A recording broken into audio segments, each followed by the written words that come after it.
창세기 1장 1절 한 목소리로 같이 읽도록 하겠습니다.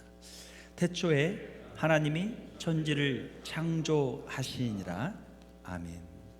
우리 함께 읽으신 말씀을 가지고 창조주 하나님이란 제목으로 말씀을 함께 나누도록 하겠습니다. 창세기 1장 1절 말씀을 읽었는데요. 우리가 보통 시작이 반이다 이렇게 이런 이야기를 많이 하는데, 창세기 1장 1절을 읽고 여기에 아멘 할 수 있으면은 신앙의 절반은 한 거예요. 내가 하나님을 믿습니다, 하나님의 창조를 믿습니다 하면 신앙의 절반은 온 거예요. 이제 구약에서는 이제 다 끝났고 신약에 가서 예수님만 딱 믿으면 이제 신앙이 딱 끝나는 거예요. 하나님의 창조를 믿고 예수 그리스도의 십자가의 대속 부활을 믿으면 우리의 신앙이 딱 이제 맞게 되는 거죠. 자, 오늘 우리가 근본적인 질문을 한번 해보도록 하겠습니다. 우리가 스스로도 나는 누구인가 질문할 수 있고, 또 다른 사람에게도 당신은 누구십니까? 당신은 누굽니까? Who are you? 우리가 물어볼 수 있는 거죠. 이걸 우리가 이제 정체성이라고 하는 것이죠. 아이덴티티. 내가 누구냐? 스스로 한번 질문해 보세요. 나는 누구냐? 거기에 답이 나와야 그 답에 맞는 인생을 사는 거예요. 사람은 내가 누구라고 생각하느냐에 따라서 자기의 행동이 달라져요. 내가 누구인가를 알아야 돼요. 우리가 누구인가를 알기 위해서는 하나님이 누구이신가를 알아야 되겠죠. 왜냐하면 우리가 그냥 우리가 있는 존재가 아니고, 우리가 있기 위해서는 우리 부모님이 계셔야 되고, 우리 부모님이 계시기 위해서는 조부모님이 계셔야 되고, 조부모님이 계시기 위해서는 증조부, 고조부 계속 올라갈 거 아니에요. 올라가면 어디까지 올라갑니까? 인류의 조상인 아담까지 가겠죠. 그리고 거기서 한 걸음 더 간다면 하나님까지 가겠죠. 자, 우리가 오늘 창세기 1장 1절을 읽었는데, 창세기 1장 1절은 아마도 인류 역사의 가장 위대한 선언일 것입니다. 사람들이 다 질문해요. 나는 어디에서 왔을까? 나는 누굴까? 거기에 대해서 하나님이 답을 딱 주시는 거예요. 하나님이 태초에 하나님의 천지를 창조하시니라. 하나님의 온 우주 만물을 창조하셨고, 나도 하나님의 피조물입니다 라고 하는 그 답을 우리에게 주는 것이죠. 내가 누구인가라는 질문에 있어서 하나님의 피조물이라고 하는 것은 우리에게 두 가지의 의미를 줍니다. 첫 번째로는 하나님 앞에 겸손한 마음을 주는 거예요. 내가 창조주가 아니죠. 나는 피조물이에요. 창조주를 기억하는 거죠. 나를 만드신 분이 계시구나. 그 나를 만드신 분 하나님을 생각하고 하나님 앞에서 우리가 겸손한 우리 인생을 살게 되는 거죠. 두 번째로는 존귀함이라는 것입니다. 존귀함. 우리가 창세기 1장, 2장을 쭉 보게 되면은 하나님께서 온 우주 만물을 창조하시는 창조의 기사가 나와 있는데, 맨 마지막 날 우리 아담과 하와를 창조하시고 그 낙원 에덴을 다스리도록 하시는 그러한 모습이 거기에 기록이 되어 있죠. 만물의 영장으로 지음받은 존재에서 우리가 우주를 이렇게 보고 또 자연을 둘러보고 세계를 보게 되면 수많은 우주 만물 삼라만상이 있지만, 우리 인간이 얼마나 참 존귀한 존재인가 하는 것을 우리가 발견하게 되는 것이죠. 창세기 1장 1절에서 우리가 창조주 하나님을 발견한다는 것은 어떤 의미가 있는 것인가? 창세기는 누가 썼습니까?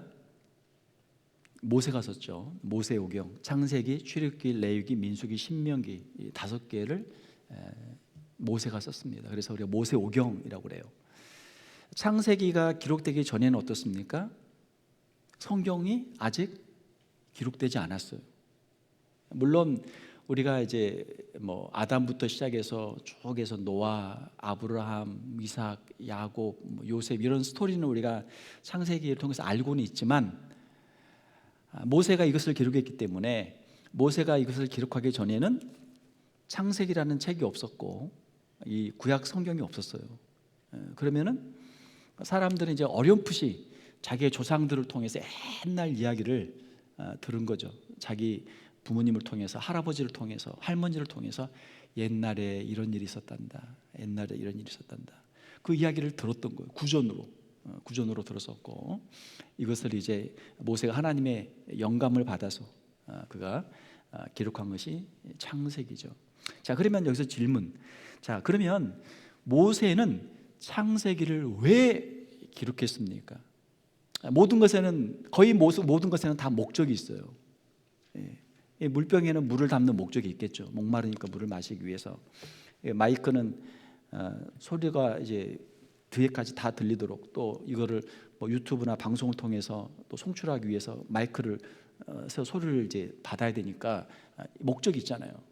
자, 그러면 창세기는 왜 기록했을까요?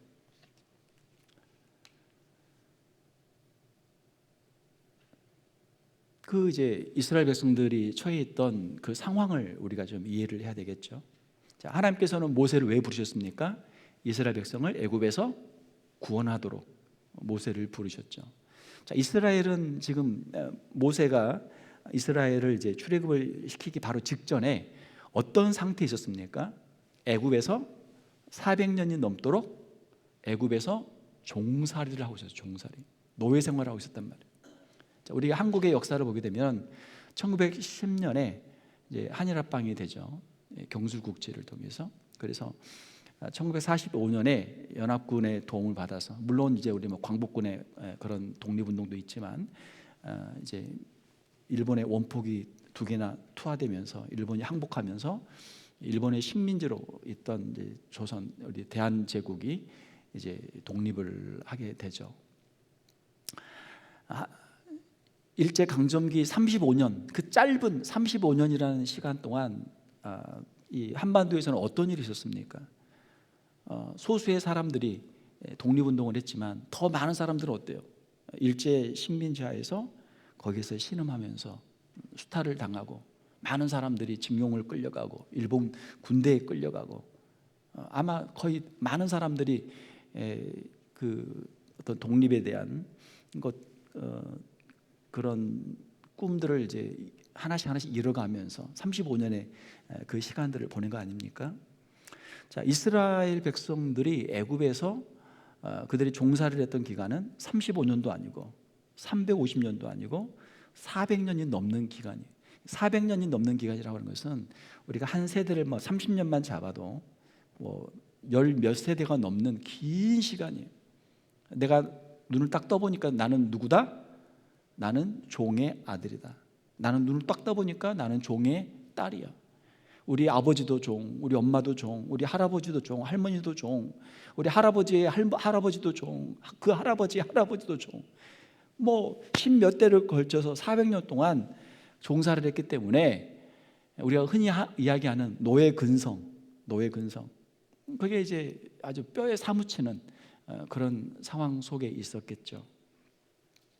모세는 애굽에서 종으로 있던 이스라엘 백성들에게 창세기의 창조 기사를 통해서 이스라엘 백성들은 누구다?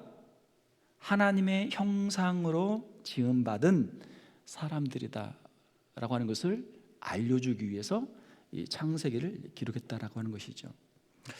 자, 창세기, 출애굽기, 레위기, 민수기, 신명기, 모세 오경을 우리는 흔히 율법서라고 이야기해요.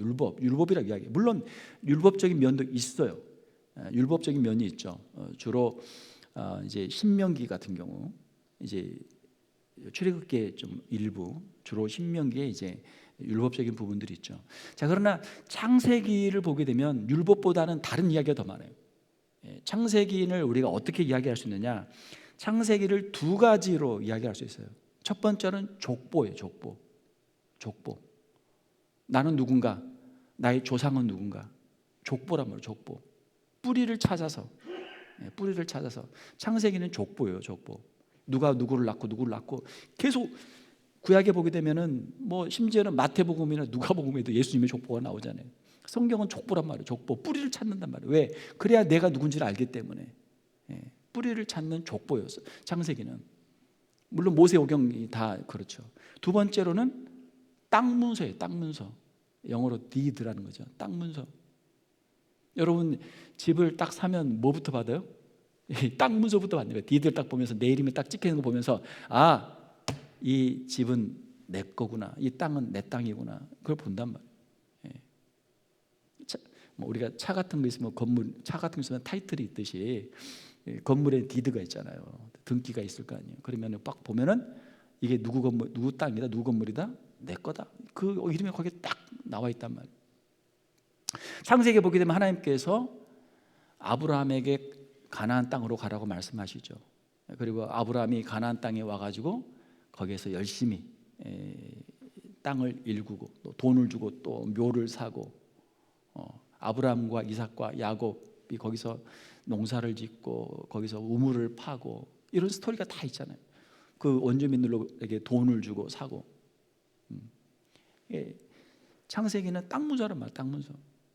이스라엘 백성들이 애굽에서 지금 종으로 있는데 너희는 종이 아니라 너희는 하나님의 형상으로 지음받은 존귀한 존재들이다. 이스라엘은 누구냐? 이스라엘은 노예로 태어나서 노예로 지음받아서 노예로 살고 노예로 영원히 살아야 되는 사람들이 아니라 하나님의 형상으로 지음받았고 하나님께서 특별히 아브라함을 통해서 부르시고 하나님의 백성, 선민으로 삼으신 우리는 하나님의 백성이다, 하나님의 선민이다, 하나님의 성민, 거룩한 백성이다. 이게 창세기의 이야기다라는 거죠. 우리가 이제 세상을 살면서 사람들로부터 이야기를 많이 듣죠. 야, 너 못생겼어, 너 공부 못해, 너 가진 거 없어, 키 작아. 주변에 사람들이 자꾸 이야기한단 말이에요. 그러면 우리는 뭐라고 해야 돼요?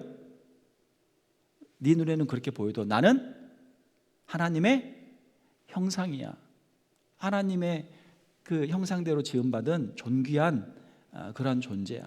우리가 그렇게 말할 수 있어야 된단 말이에요. 애굽 사람들이 와가지고 야, 너는 종이야, 너는 우리 종이야, 노예야, 너네 아버지도 너네 할아버지도 우리의 종이고 너 우리 종이고 앞으로 계속해서 너의 자녀들, 너의 후손들 앞으로도 계속해서 너희들도 우리 종으로 살아야 돼. 그렇게 애굽 사람들이 이야기한다면 이스라엘 사람들이 뭐라고 그래야 돼요? 거기에 대해서 No! 우리 조상 아브라함은 하나님의 부르심을 받은 믿음의 사람이었고 하나님이 아브라함에게 이 가나안 땅을 약속했고 하나님께서 그 후손에게 복을 주신다고 약속했는데 우리가 바로 아브라함의 자손이야. 우리가 지금은 잠시 이렇게 참 뜻하지 않은 상황 속에 우리가 있지만 우리의 자녀들은 여기를 나갈 거야. 여기서 우리는 더 안 살아. 우리는 나갈 거야. 이것을 모세가 이스라엘 백성들에게 알려주기 위해서 이 창세기를 기록했다라는 거죠. 성경에서 이제 창세기 1장 26절에서 28절까지 보게 되면 하나님의 형상이라는 개념이 나오는데 성경에 나오는 하나님의 형상이라는 개념은 현대 인권과 민주주의 사상의 뿌리가 되었습니다. 우리가 흔히 이야기하는 천부 인권, 하늘로부터 하나님께로부터 받은 이 기본적인 인간의 권리의 사상적인 토대가 되었던 것이죠. 현대 인권 선언의 핵심은 인간의 권리는 국가나 왕이 주는 것이 아니라 태어날 때부터 신으로부터 하나님께로부터 부여받은 것이다. 이것이 핵심 주장이에요. 과거에는 계급 사회가 있었죠. 이제 왕이 있었고 귀족들이 있었고 일반 평민들이 있었고 그렇지 않습니까? 성경은 모든 인간이 동일한 창조주로부터 나왔다라고 가르치고 있죠. 이는 과거의 어떤 왕정이나 계급 사회 논리를 깨고 왕이나 노예나 모든 인간은 다 신 앞에서 평등하다라고 하는 근대적 평등 사상의 기초가 된 것이 바로 이 성경 말씀이에요. 미국의 독립선언서 1776년에 만들어진 전 세계에서 그래도 가장 현대적인 인간의 인권을 선언하고 민주주의의 기초를 쌓았던 것이 바로 미국의 독립선언이죠. 영국의 왕으로부터 미국 식민지의 백성들이 이제 독립하는 그런 선언서죠. 여기에 보게 되면 모든 사람은 평등하게 창조되었으며 창조주로부터 양도할 수 없는 권리를 부여받았다. 그것은 생명, 자유, 행복의 추구권이다라는 것이 이제 거기에 기록이 되어 있죠. 우리의 생명은 누가 줬다? 하나님이 준 것이다. 우리의 자유는 하나님이 주신 것이다. 우리는 하나님의 형상으로 지음받았고 태어날 때부터 생명권, 자유권, 행복을 추구할 수 있는 권리. 원래는 이제 이게 재산권인데 이것을 조금 더 이제 확대해서 행복의 추구권으로 그렇게 이제 만든 거죠. 이렇게 해서 이제 정치적인 문서로 이거를 이제 만들어 놓은 것이죠. 우리 인간은 어떤 존재입니까? 인간은 우연의 산물이 아니죠. 사람들이 이야기해요. 유물론자들이 이야기해요. 야, 인간은 뭐냐? 인간은 진화의 산물이고 어디서부터 왔느냐? 인간은 우주의 한 먼지에서부터 왔고 인간은 어디로 가느냐? 한 우주의 먼지로 와서 먼지로 사라지는 존재가 인간이다. 결국 그 말의 마지막 결론은 뭐예요? 인간은 별로 쓸모없는 존재라는 거예요. 다른 것과 비교해봐야 별 차이도 없고 별로 쓸모없는 존재라는 것이 이 세속적인 세계관, 유물론적인 진화론적인 세계관의 결론이 바로 그거죠. 그러나 성경은 우리 인간은 우연한 존재가 아니다. 정처 없이 떠돌아다니는 원자들의 결합이 아니다. 우리 인간은 하나님께서 하나님의 지혜로 하나님의 특별한 목적을 가지고 창조한 하나님의 피조물이다. 이것이 성경에서 말씀하고 있는 인간 선언이죠. 이 선언 속에서는 우리 각자를 향한 하나님의 분명한 설계와 목적과 의지가 담겨 있는 것이죠. 우리에게 창조주가 계시다라고 하는 것은 우리의 인생에 목적이 있다라는 것을 의미하죠. 우리의 인생의 목적을 알게 될 때 우리의 인생의 방황은 끝낼 수가 있는 것이죠. 사람들이 방황해요. 왜 방황합니까? 목적지를 잃어버렸거든요. 내가 지금 어디로 가야 될지 몰라요. 그러니까 여기로 갔다가 저기로 갔다 왔다 갔다 하는 거예요. 아무리 왔다 갔다 해도 목적지에 도달할 수가 없죠. 왜냐하면 목적지가 없기 때문에 그래요. 현대인들은 목적지가 없는 사람들이 많다. 창조주 하나님을 우리가 만날 때 우리 인생의 시작점을 우리가 알게 되는 것이고 또한 동시에 우리 인생의 마지막 목적지를 우리가 알게 되는 것이죠. 자, 창조에 담겨 있는 우리 인간 존재의 의미와 목적을 보게 되면 하나님께서 세상을 만드신 후에 그 정점에 인간을 두셨죠. 마지막 날에 인간을 만드셨죠. 인간이 다른 피조물들과 구별되는 가장 큰 특징은 하나님의 형상대로 지음을 받았다라는 것입니다. 창세기 1장 26절 이하에 보게 되면 하나님의 형상, image of God이라는 표현이 있죠. 하나님의 형상, 하나님은 어떤 모습을 가지고 있을까? 하나님은 영이시죠. 그러니까 하나님은 우리가 물질적으로 생각할 수 있는, 육체적으로 생각할 수 있는 어떤 형상을 가지고 있는 분이 아니죠. 여기서 형상이라고 하는 것은 하나님의 속성, 하나님의 성품들을 이제 의미하는 것이죠. 하나님께서 우리 인생을 지으신 그 목적을 이제 창세기를 통해 두 가지를 생각할 수 있는데, 첫 번째로는 하나님과 인간의 관계의 목적입니다. 하나님께서는 우리 인간을 창조하시고 하나님과 우리 인간이 서로 영적으로 교제하고 또 하나님의 사랑을 받고 하나님께 영광을 돌리도록 하기 위해서 우리를 지으셨다라는 것이죠. 웨스트민스터 문답서 제1문 첫 번째 질문에 보게 되면 인간의 제일 되는 목적은 무엇입니까? 라는 질문이 있죠. 그 질문에 대한 답은 인간의 제일 되는 최고의 목적은 하나님을 영화롭게 하며 영원토록 그를 온전히 즐거워하는 것입니다. 이게 이제 답이죠. 하나님께서 하나님의 영광을 위해서 우리를 지으셨다. 그리고 하나님께서 우리에게 모든 복을 주실 때 하나님과의 교제를, 하나님께서 우리에게 주신 그 복을 우리가 즐거워하는 것, 이것이 하나님께서 우리를 지으신 목적이다라고 하는 것이죠. 두 번째로 인간과 세상과의 관계를 통해서 보게 되면은 인간을 세상의 대리 통치자로 하나님이 세우신 것이죠. 하나님께서는 인간들에게 창세기 1장 26절에 보게 되면은 다스리라라는 명령을 하시죠. 이걸 우리가 문화 명령이라고 하죠. 그러니까 성경에 이제 가장 위대한 명령 두 가지가 있죠. 창세기 1장에 있는 모든 것을 다스리라라고 하는 이제 문화 명령이 있는 것이고, 두 번째로는 이제 마태복음 28장에 있는 지상 명령, 모든 민족에게 가서 복음을 전하라고 하는 이제 전도와 선교의 명령이 있는 것이죠.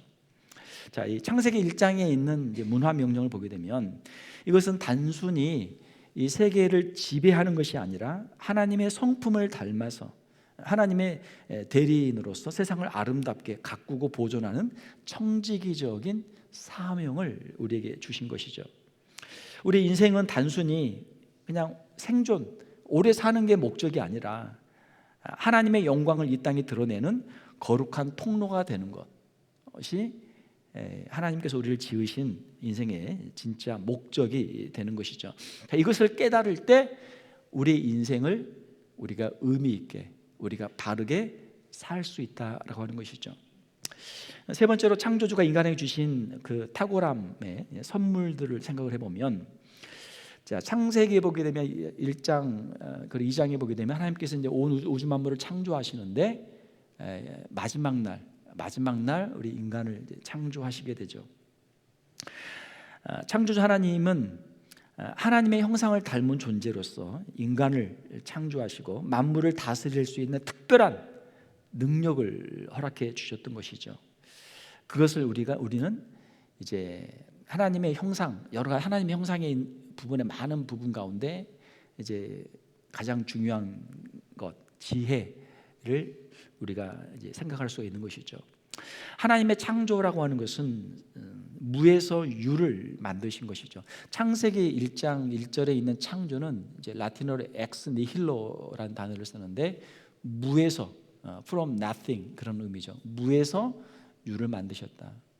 우리 인간이 만드는 것들은 이제 기존에 있는 것들을 가지고 이제 그것들을 더 발전을 시키는 거죠. 하나님의 창조는 아무것도 없는 곳에서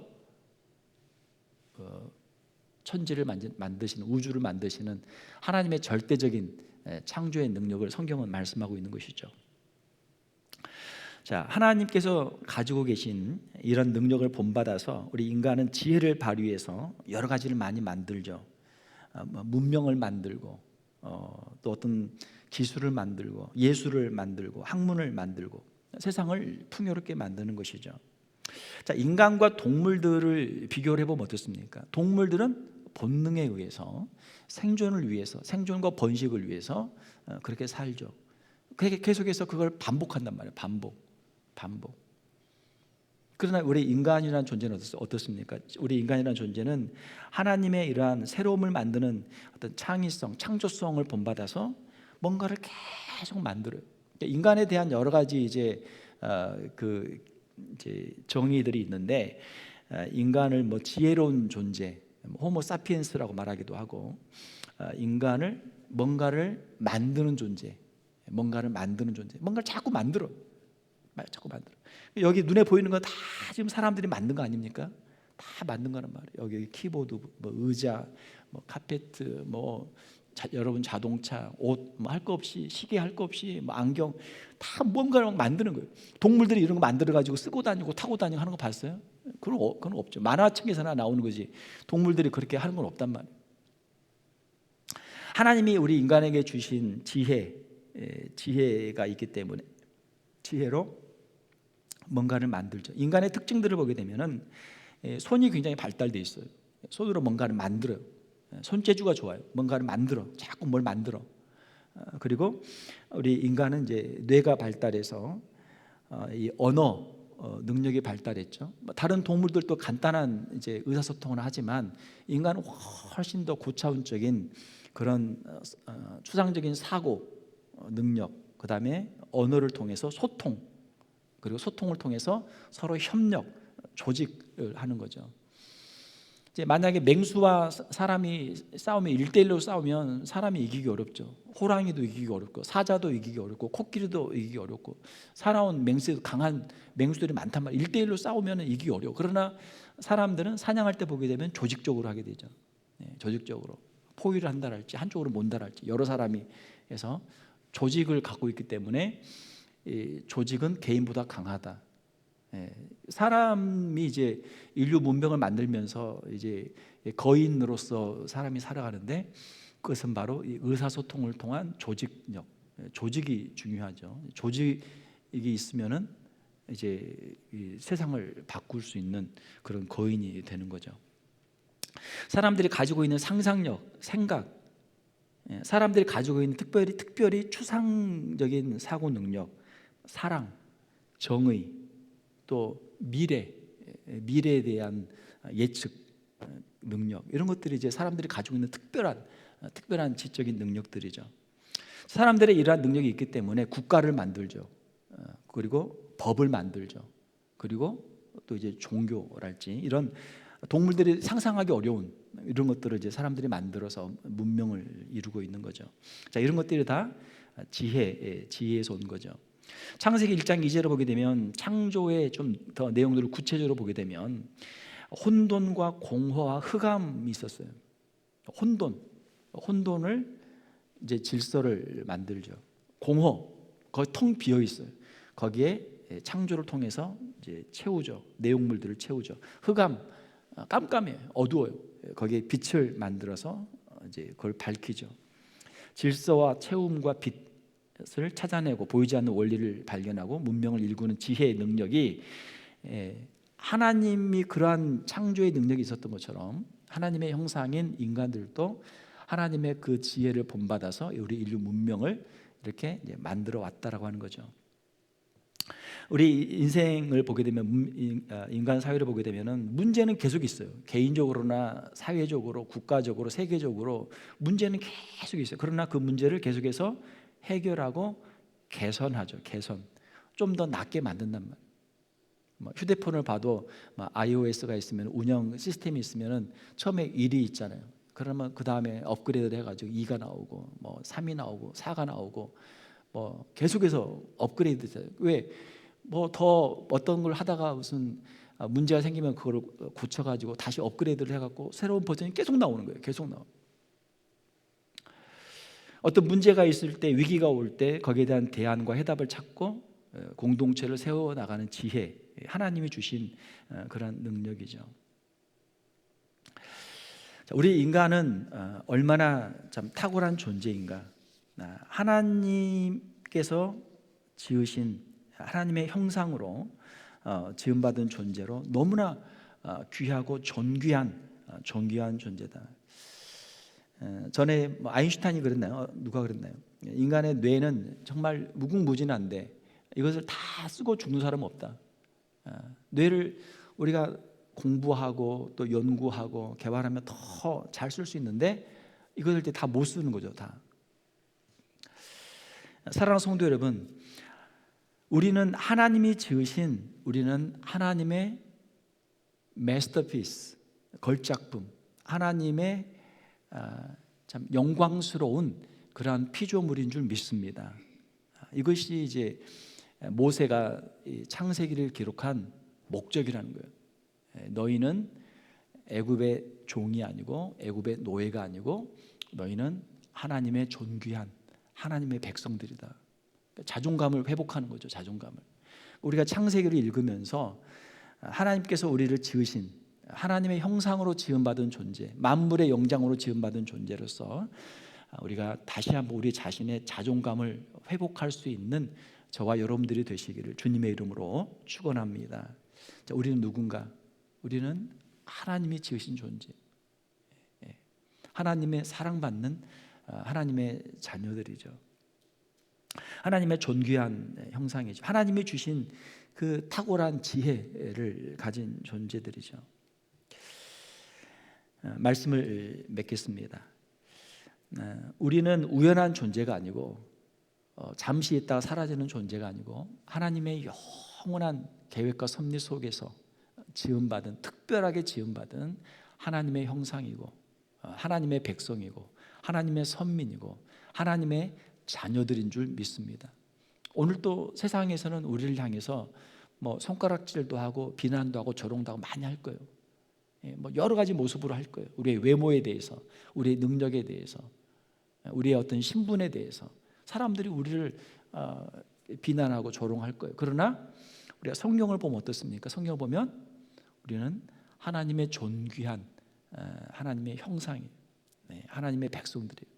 이러한 자존심, 우리가 자긍심을 갖고 하나님 앞에서 우리의 분명한 아이덴티티, 우리의 정체성을 발견하고 창조주 하나님 앞에 가장 아름다운 모습으로 설 수 있는 저와 여러분들이 다 되시기를 주님의 이름으로 축원합니다.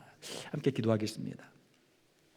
하나님 아버지, 이 시간 하나님께서 온 우주 만물을 창조하신 창조의 말씀을 우리가 함께 읽었습니다. 창조주 하나님이 계시고 우리는 하나님의 그 아름다운 창조에 참 영광스러운 피조물인 줄 믿습니다. 하나님 앞에 겸손하게 하시고 하나님이 주신 이 존귀함을 잃지 않게 하시고 이 세상 가운데서 하나님의 형상으로 당당하게 살아갈 수 있는 우리 귀한 성도들 되게 하여 주시옵소서. 우리에게 주신 하나님의 능력과 지혜를 가지고 우리의 가정과 일터에서 이 세상 가운데서 주님 주신 사명을 감당하며 청지기의 사명을 감당하며 빛과 소금의 사명을 감당하며 주님의 나라와 복음을 위해 귀하게 쓰임받는 우리 귀한 성도들 다 되게 하여 주시옵소서. 거룩하신 우리 주 예수님의 이름으로 기도하옵나이다. 아멘.